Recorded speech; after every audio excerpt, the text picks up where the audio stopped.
Elon Musk, Vivek Ramaswamy, and David Sachs engage in a profound dialogue regarding the escalating threat of World War III, urging global leaders to prioritize the values of peace, diplomacy, and collaboration to prevent an impending catastrophe. A number of people touched on this issue, which I think is actually the most important issue, which is how do we avoid World War III? Because if you look at the various conflicts currently and likely potential conflicts, these things are obviously bad. There's people that a lot of people die and suffer, but they're not civilizational risks.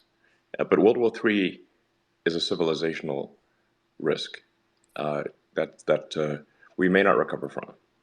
So we want to, I think, prioritize avoiding World War III. That's actually what matters, and not as happened in World War I, have a regional conflict rapidly become a global conflict. And nobody at the start of World War I thought that would be the case. In fact, shortly before World War I, people were proclaiming that it's a future of peace is what, because war would be so terrible that nobody would do such a crazy thing.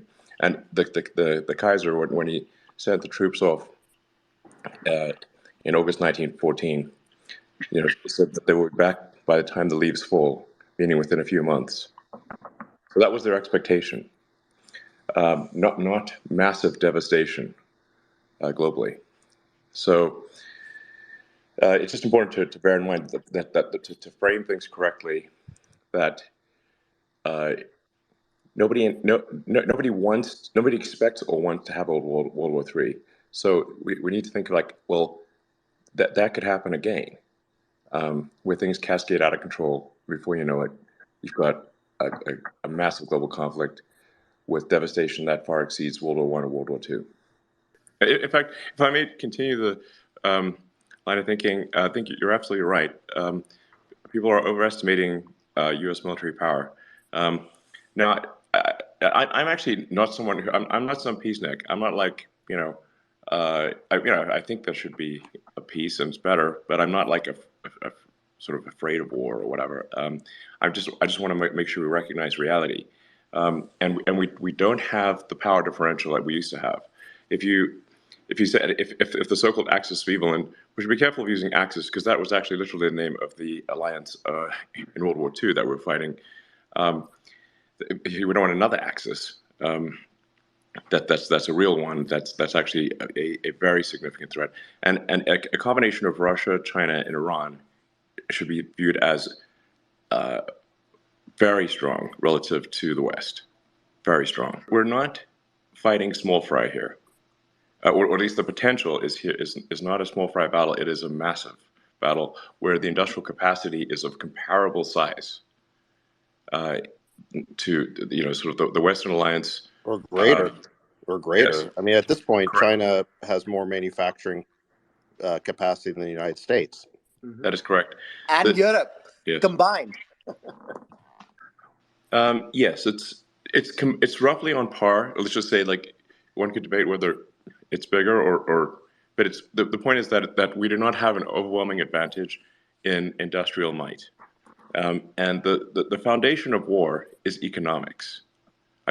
This should be obvious to everyone, but it's often at this point is lost. The foundation of war is economic power, especially industrial output. Basically, how many tanks and guns and drones can you make relative to the other side? That's what it comes down to. And in fact, it may be the case, if not now, in the future, it probably will be that a Russia-China-Iran alliance can outproduce the Western alliance. But let's just say the point is that in order for there to be a global conflict of a World War III, you have to have two superpower alliances like that where one cannot easily defeat the other one, and that is the case, and that I think is a massive shift in thinking. People do not understand. Most people do not understand. I think people on this call perhaps understand, but I do understand, but most do not. this is so I think we want to try to avoid that. And I hope it is not something that is historic, that where the tides of history are simply going to sweep us in this direction, because there's a strong argument that these things are actually unavoidable, and the tides of history will sweep us in that direction whether we like it or not. But we should try to avoid that if at all possible. And unfortunately, our policy has been forcing really Russia and Iran to ally with China. It's been forcing them. What choice have we given them? And so, and Russia has the raw materials, and China has the industrial capacity. It's frankly a perfect match from a war standpoint. So I think we need to stop doing that. It's unwise, and I think will lead to immense risk on to civilization. I just want to emphasize this, like that there's civilizational risk. There are tragedies on an individual level, tragedies on a community level, and then there's civilizational risk. We just need to make sure that we are not putting civilization itself at stake, which is World War III. Elon, I think that you're saying it very elegantly about talking about civilizational risk, which I agree with. I'm talking to you from Iowa. Just did a town hall with people at a pizza ranch here in Ohio, in Iowa, and I'll tell you what I share with people. Where, yeah, I think everyone understands civilizational risk as like sort of a ethereal concept that's like really bad, and we need to avoid it. But if we're just to literally take exactly what you said, including the industrial combined might, including also raw material might of China, including the fact that the foundation of war is economics and industrial capacity, including the facts of what a potential Russia, China, Iran military alliance could look like. I just want to say the same thing in a different way that I hope catalyzes a level of debate that we're not having in U.S. politics right now. If we do enter World War III, it is likely that the United States as we know it will cease to exist. And I think that, yes, that's just a different way of saying civilizational risk, because there's a lot of other things that would also cease to exist. But when you look at Russia's hypersonic missile capabilities, nuclear capabilities, both of which are ahead of ours, China's naval capacity, which arguably is ahead of ours, combined with our economic dependence on China, combined with, a range of other factors, even if you tally up the litany of Western allies versus what this alternative alliance between Russia, China, and, increasingly, if we go into scenario, nations like Iran and North Korea, I think it's important for people to understand, especially when the U.S. homeland is as vulnerable as we have been in modern memory, not just from a border perspective, but from missile defense or cyber defense or defenses against super electromagnetic pulse attacks. I think this is where I am attempting, unsuccessfully so far, but attempting to awaken a GOP from what appears to be a deep slumber on the risks of these of real major conflict. If we enter major conflict, anything resembling World War III against a Russia-China alliance, with potentially Iran and or North Korea included on the other side of that, the United States as we know it will cease to exist. And at least I found that maybe to be a little bit more persuasive to people here engaging in a dialogue on the ground than, the broader possibility of civilizational risk. The existence of the United States itself is what we're talking about as being on the line here. So I like the way you said it. Yeah, I think that's right. So we are like the New York Yankees, or we're literally Yankees. So we're like a pro sports team that has been winning the championship for so long and so many years in a row that we have forgotten what losing even looks like. And that's when the championship team loses. When the championship, the team that's won so many times has had so many victories, that over time complacency and entitlement grow, and then you get your ass handed to you. So, and this is, like I said, my concern here is civilizational risk. How do we avoid that? I think we Yeah, and this is not a populist statement at all, but I think we need to figure out peace in Ukraine, and I think we need to restore normal relations with Russia. And if we don't do that, we force Russia into a China alliance. They're already doing joint military exercises. Russia and China have started doing joint military exercises. I don't know how many people are aware of this, but that could be an alarm bell. I think what Elon said makes eminent sense. I've been advocating this for a long time. Uh, Reopening relations with Russia, economic relations with Russia. I mean, like not bombing the Nord Stream 2. Let's start with that, but also renormalizing some level of economic relation with Russia, I don't think is unrealistic, actually. I think we live in a moment where it's certainly more realistic than what Kissinger and Nixon envisioned in the early 70s when they opened relations with China, right? Mao Zedong, say what you will about Vladimir Putin, Mao Zedong was a different animal. And yet, even against that backdrop, did we trust Mao? No, we did not. But we trusted him to follow his self-interest when he was the little brother in the relationship with Brezhnev-led USSR. And so today, do we have to trust Putin and believe that he is a virtuous saint on his way to, heavenly eternal bliss? No, we don't have to believe that. I think we have to believe that he has a self-interest that he will weigh, Russia will weigh, and he will weigh personally. And does that match the interests of the United States to reopen economic relations with Russia in the context of a reasonable path to peace in Ukraine that pulls Russia out of its military alliance, or at least from doing joint military exercises with China?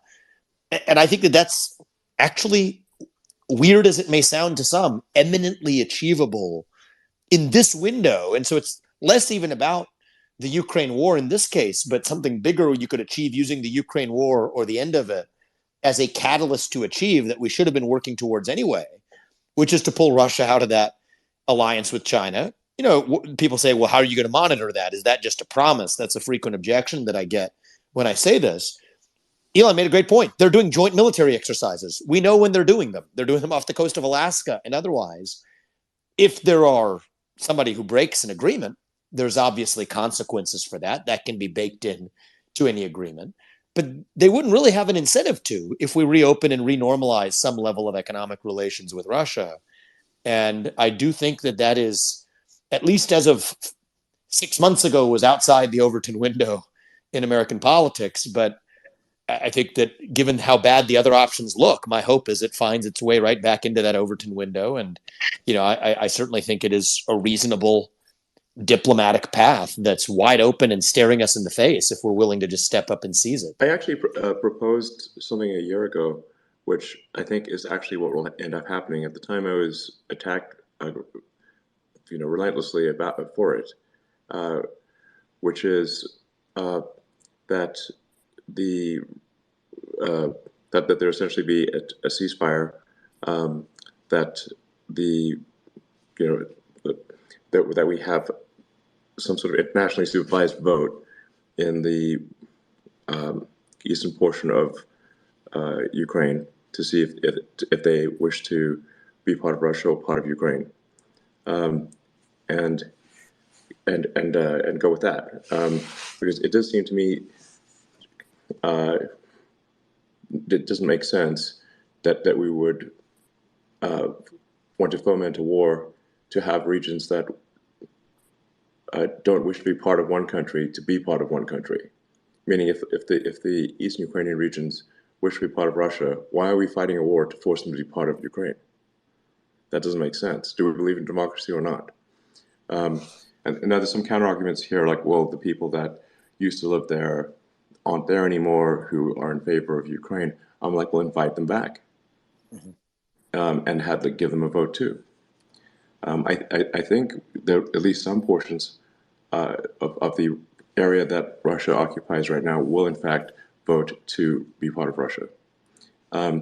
One has to ask, why is there not a significant insurgency in eastern Ukraine? If they're so against being part of Russia, you would expect to see a significant insurgency, and you just don't see that. So Uh, I think the reality is at least some parts of Eastern Ukraine and Crimea actually do wish to be part of Russia. That is the actual reality of the situation. I'm not saying all of it, but I think certainly some parts. And so then we also have to say, like, pragmatically, is Ukraine making progress? Well, no, they are not. And what is actually happening? Well, a lot of the flower of Ukrainian youth is being sacrificed in the trenches for essentially no territorial gains. Those those boys are dying every day. For what? So I say this in the interest, as this is the best outcome for Ukraine. This is actually the best outcome for the people of Ukraine. This is not a pro. This is a pro-Ukraine outcome, because Russia is not going to let go of that land.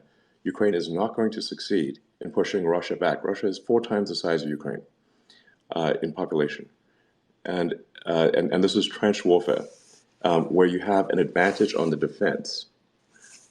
Whoever charges the trenches is going to get killed at a far greater rate than the defenders, far greater.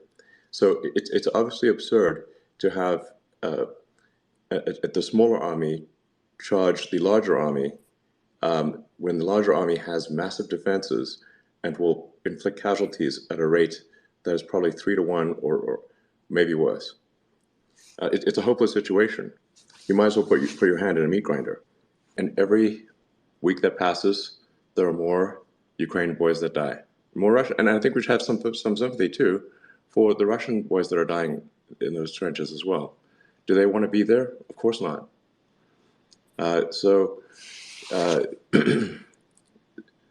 just from a humanitarian standpoint, we should find, I think, we should push for a ceasefire and push for peace in that region. And I think then from a civilizational risk standpoint, we should restore normal relations with Russia. This seems like a logical path. And because the alternative is not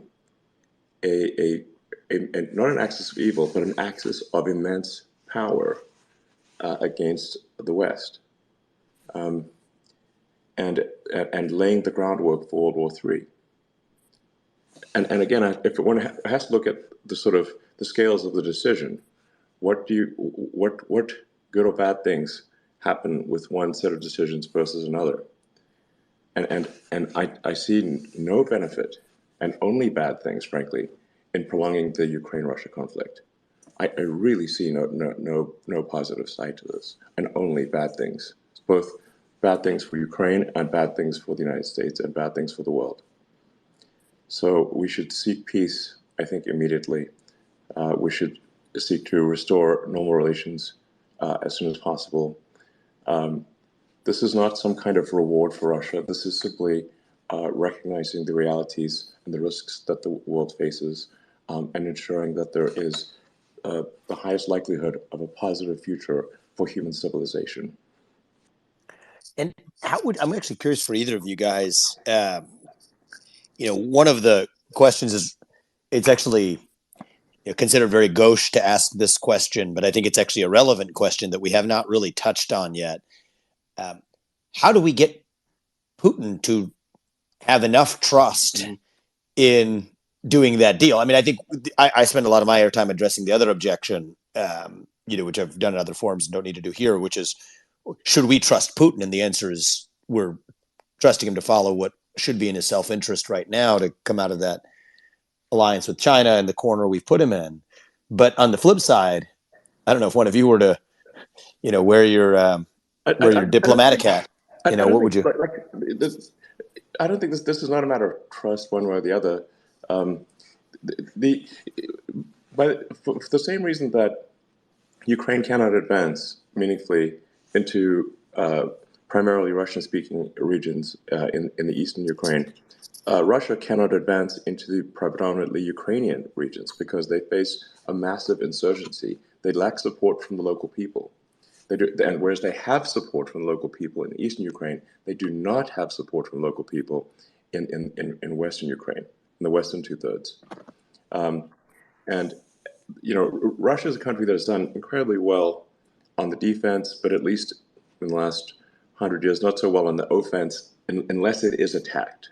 When you look at something like the Winter War against Finland, where Russia tried to sort of, because Finland at one point was part of the Russian Empire before World War I, they tried to invade Finland. And you think, and this was the Soviet Union, actually sort of the Warsaw, well, yeah, the Soviet Union trying to invade Finland, they failed. They could not take Finland. The Finns won. And we're talking Stalin here. Stalin that's not someone who takes no for an answer easily. Say, you don't want to be the general that reports back, hey, we're not succeeding in invading Finland. So, but they did. They did not succeed in against Finland. So this notion that, well, if there's some sort of thing, some sort of ceasefire, we don't need an agreement, just a ceasefire. Guys, just stop killing each other for a minute. There's no actual treaty needed. Just stop killing each other for a minute, and then let's just figure out some path to a more positive future. There's a lot of people think, well, if that's happened, then Russia's going to immediately take or in short order take the rest of Ukraine and then start invading the Baltics and taking a bunch of. And they will not succeed in that because of the immense opposition of the local people. If they could take more of Ukraine, they would, and they can't. So I think we should stop sacrificing the flower of Ukrainian youth in trenches pointlessly, and do a ceasefire and begin the process of renormalizing relations with Russia. And it should be said that Russia and Ukraine, I mean, they're quite literally cousins. Like the people have family in both. It's that the people in Ukraine have family in Russia. People in Russia have family in Ukraine. So they were sort of really part of one country for many, many years. The best rocket technology was when Ukraine and Russia were working together, and when they were not working together, their space technology suffered immensely. So what I'm trying to say is that these are not natural adversaries. It doesn't make sense. That they have their grievances, but they are quite literally family. And I think we in the West are sort of pushing them to kill their sons, and it seems wrong to me to do that. So, and then to add to the regional tragedy, there is the civilizational risk that we are brewing by making Russia a pariah to the West, not allowing international transactions with Russia, basically extreme sanctions. And I should say this weaponization of the dollar, I think we've overplayed our hand in weaponizing the dollar with sanctions. So because you're now seeing a lot of countries de-dollar their transactions, because we've sort of forced it, and this goes beyond even Russia, China, and Iran, because countries like, say, Brazil or India still want to transact with Russia. They can't do it with dollars, so we force them to de-dollarize their transactions, thus weakening the strength of the dollar in the world. So, like these actions are strategically foolish, it seems to me. But like I said, we should just sort of stand back and say, what is the most important thing? The most important thing is avoiding World War III, because we may never recover from World War III. And I think we're currently have the risk of World War III is increasing rapidly. And I think if relations are renormalized with Russia, the probability of World War III is dramatically lower. So Seems to be living in a past era when the U.S. dominated the world and could do whatever it wanted. I think we saw this with the Ukraine war. Biden and the administration said that sanctions would collapse the Russian economy. It has not done that. I think the Russian economy had a negative 2% blip last year. Now it's back to growth. They claimed that the Russians were running out of missiles and other kinds of weapons. That has not happened. In fact, it's the U.S. that has run out of 155 millimeter artillery ammunition, which is the key type of ammunition in this war. That to me was absolutely stunning, that the U.S. could run out of artillery shells. I mean, we spend over 800 billion a year on defense, and apparently ammunition is not included. The administration claimed that this counteroffensive was going to be stunningly successful, and it's basically gone nowhere. In fact, the latest map published by the New York Times showed that if anything, it's the Russians who've gained a small amount of territory on a net basis during this counteroffensive. So the administration has constantly now, for the last couple of years, put forward these assertions of what it was going to do and what its policies were going to lead to. And in every case, it's been hubristic. None of those predictions have come true. And now we find ourselves in perhaps the biggest crisis of all, and our stockpiles are depleted. And the administration does not seem to be using diplomacy in the way that Alexander just said. And so I think this is fundamentally the reason why even publications like Axios, which are well-connected Beltway publications, are sounding alarm bells about where things stand. So it's, again, they're quoting unnamed Washington officials. So this to me is the most dangerous part of it. Is in theory it should be easy to avoid World War III because no one wants it. But we have an administration in Washington that seems to be blundering around, that is constantly overplaying its hand, yeah, and doesn't seem to be using diplomacy whatsoever. I think we are sleepwalking our way into World War III. Sleepwalking our way into World War III, with one foolish decision after another, as you outlined, David, and and really people should be deeply self-reflective. If their predictions have not come true, they should consider whether perhaps their other predictions might not come true either. I mean, what is the track record here? It's not good. It's funny in the investing world, in the VC world in which we operate. Track record is all important. When you want to assess whether an investor is good at their job or not, the first thing you look at is track record. But Exactly. in international relations, there seems to be no concept of a track record. Yes, it's astonishing, and the stakes are so much higher. I mean, we're talking about many lives and devastation, and I just want to keep reiterating this point. Civilizational risk must be paramount, because if civilization goes away, it's all over for everyone. Just it worries me that the veterans of World War II are almost all dead. So those who remember the horrors of a world war are no longer, who has the visceral knowledge of what a world war is really like. When people have grown up coddled in comfort, they have no concept of war. I remember talking to my grandfather, who was in World War II for, I think, almost 6 years, in brutal conflict in North and East Africa. All his friends were killed in front of him. He had severe PTSD, like severe. I didn't even know what it was as a kid, but so severe.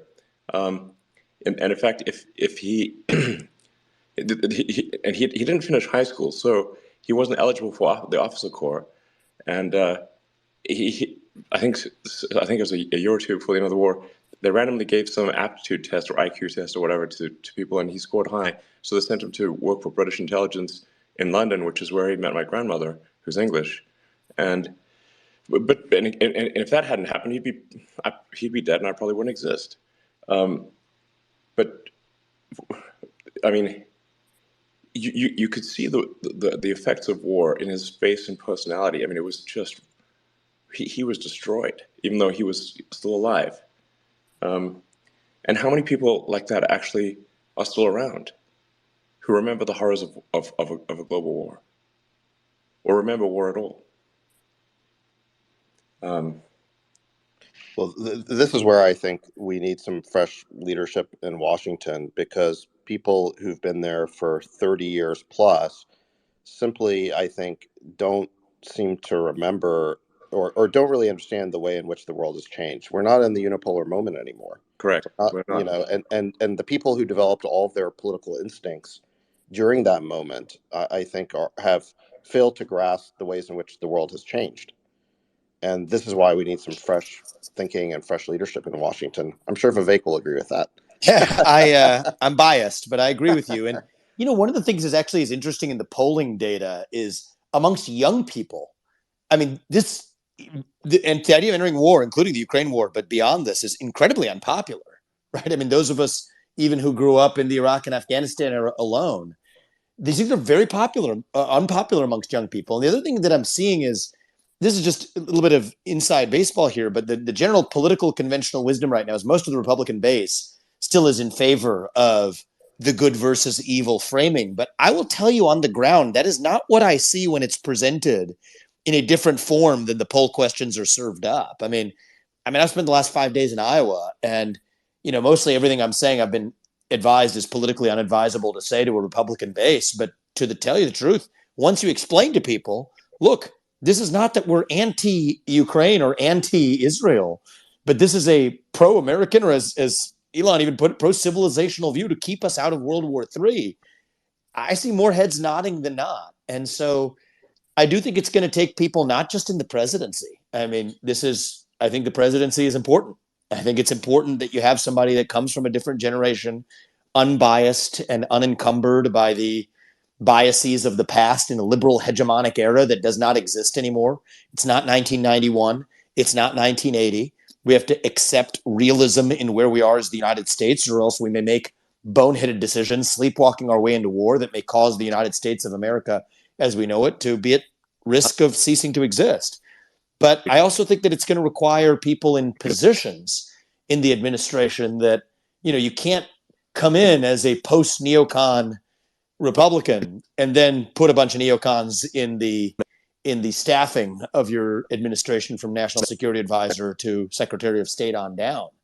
And I think it's going to take rational, reasoned thinkers who are able to understand how the interests of different nations align or don't align with one another, and reach reasonable deals, consensus, to bring peace in a situation that I think there's opportunities for it, both in the Russia-Ukraine situation and though under more complex circumstances, even in the conflict in the Middle East with Israel, that I think would best serve the interests of everyone involved, but certainly the United States. And I do think that we may be at our best in a moment where the U.S. is expressly thinking about its own interests and acknowledges that other nations are allowed to do the same, and then reasonably achieve paths to peace, rather than trying to implement the model of liberal hegemony that I think many in both parties wish we were in from 30 years ago. So Yeah, that's what I think.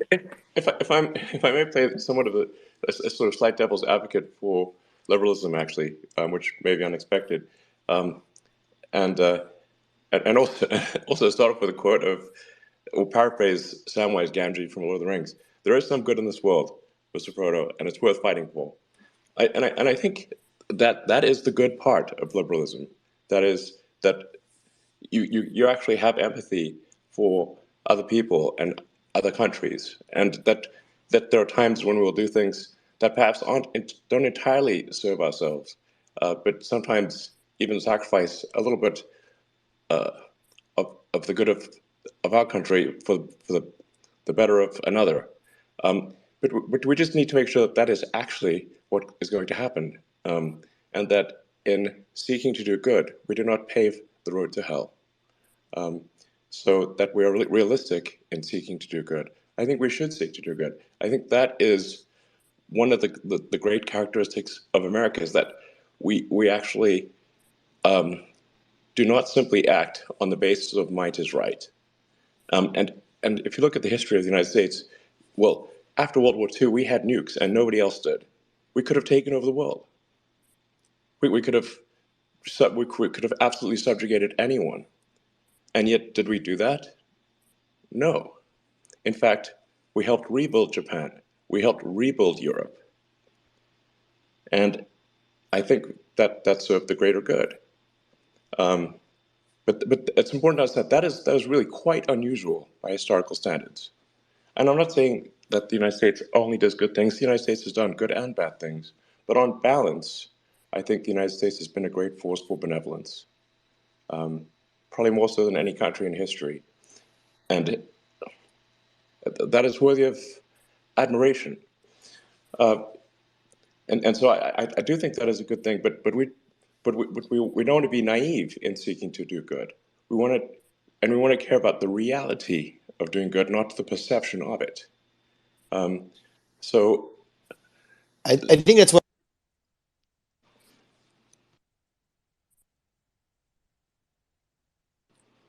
Sorry, go ahead. I was just saying. I think that was beautifully said. I think we live in a moment right now where those things go together, where we bring a realism to our foreign policy. I think a realism would actually result in the outcome that was best for Ukraine, for Israel, but by looking at it through an actual realist perspective that, I think we live at least right now in a moment where that's actually going to lead to the greater good by advancing, a national self-interest in this moment we're in. I think that's actually the frame that will achieve the greater good result that you talk about too. So I think we're synchronous, but maybe coming at it from different angles there. So, sounds good. Yeah, I just think like sometimes, Vivek, I think I agree with you actually, but I just want to make sure that people sort of generally understand that we're not talking about sort of just engaging in purely selfish behavior that only ever serves purely the interests of the United States, but that we actually do care about other countries and other people, and we want to make sure that that actions we take are actually successful in helping those people, and do not actually, as we seek perhaps to help them, in fact hurt them. So there's I'm a big fan of South Park and the Trey Parker and Matt Stone, and there's a movie Team America where we're Team America World Police. The movie starts off with actually with a sort of terrorist attack in Paris, and then Team America comes in to just destroy the terrorists, but also levels half of Paris. It's like, well, I don't know if that was, should we have leveled half of Paris to destroy some terrorists? Perhaps not. So we just need to make sure that when we seek to do good, that we in fact do achieve it, and that we're realistic and do not inadvertently pave the road to hell with our good intentions. Amen. I'm good for another at least 10 minutes, X, but I think that's actually that could be a great moment to end on. Yeah, I think well said, Elon, and I think that I am an advocate for. And let me just say this: talk about the presidency, that's in self-interest or whatever to talk about new people and outsiders and whatever. But go a layer deeper. The more I've learned about this, I think the more I'm convinced that you not only need that at the level of whoever's on top of the executive branch, but in the State Department, in other parts of the federal bureaucracy that hopefully only a small subset of which survive, still need probably in the next chapter some people who have a muscle memory different than the one they've been trained on, which is to think they're doing good or convince themselves of the ultimate lie that they're doing good when in fact they're creating more harm than good, even not just for the United States, but for those other very actors they purport to help. And so, we'll see if we can't get there and, clean that up and staff it accordingly. So thank you guys. Appreciate this discussion. Learned a lot actually today too from the others who participated. So thanks to everybody else you called on. Absolutely. Thank you, Alexander. Thank you, Policy Tensor. Thanks, Colonel Davis. Thanks to everyone who participated. We'll see you next time. Thank you very much. All right, thanks, everyone. If you enjoyed this video, drop a comment below and don't forget to like and subscribe. Thanks for watching. See you all next time on Manatech.